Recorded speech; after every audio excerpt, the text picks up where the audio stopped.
Halo adik-adik, jadi pada pertemuan kali ini kita akan belajar tentang sistem koordinat. Jadi untuk materi kali ini itu ada dua, tentang posisi terhadap titik asal dan posisi terhadap suatu titik lainnya. Oke, kita langsung saja. Yang pertama itu tentang posisi titik terhadap titik asal. Nah, pada materi sebelumnya kita adik-adik sudah paham ya tentang bagaimana posisi titik A dan bagaimana posisi titik B atau kedudukan. Nah, pertanyaannya, di mana posisi titik A dan titik B? Nah, posisi titik A dan titik B ini, kita mulai dari titik A. Titik A ini berada di 4 satuan dari sumbu X dan berjarak 2 satuan dari sumbu Y dan berada di kuadran ke-1. Nah, untuk titik B ini berjarak 3 satuan dari sumbu Y dan berjarak 3 satuan dari sumbu X dan berada di kuadran ke-3.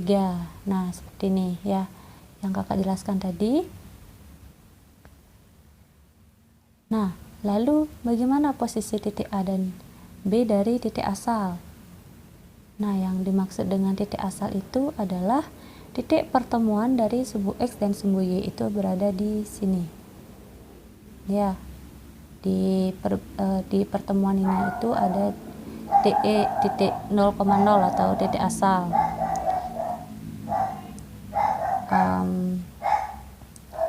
Lalu bagaimana? Bagaimana posisi titik A dari titik asal. Nah, kita pusatkan di sini terlebih dahulu.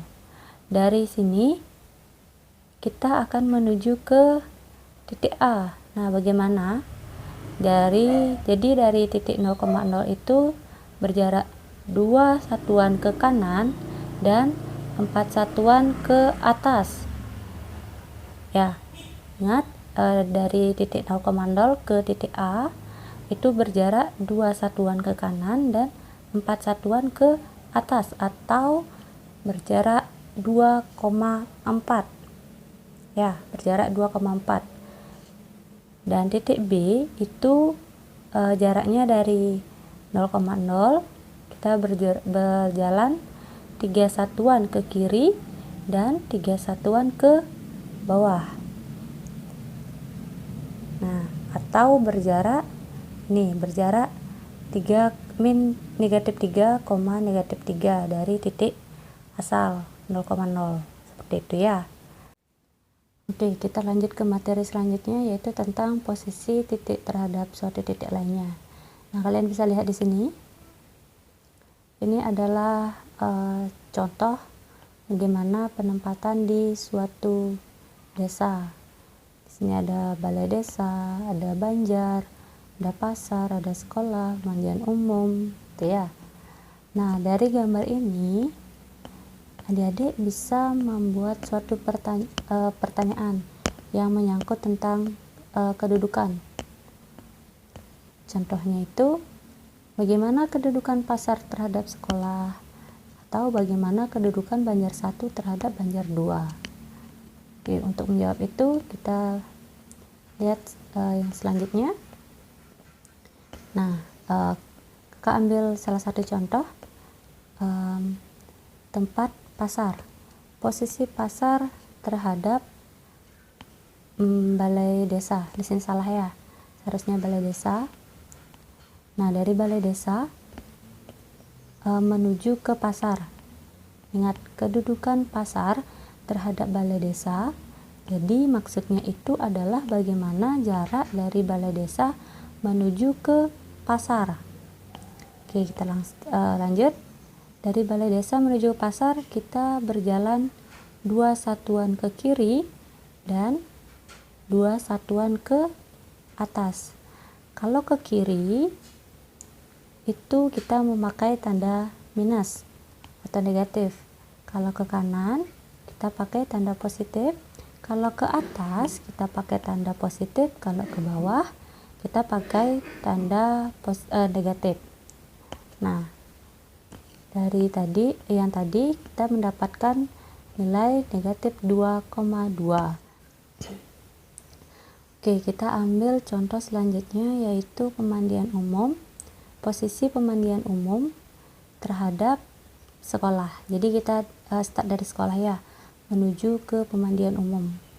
Oke, kita langsung saja. Dari sekolah itu berjarak 1, 2, 3 ke kanan dan 1, 2 ke bawah. Jadi itu kan dari sekolah menuju ke pemandian umum berjarak 3, negatif 2. Seperti itu ya. Dan contoh-contoh yang lainnya sudah bisa dilihat di sini, adik-adik.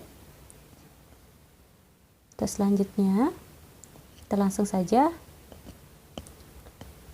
Nah, setelah mengamati desa yang tadi, yang ini, coba lengkapi tabel yang di sini.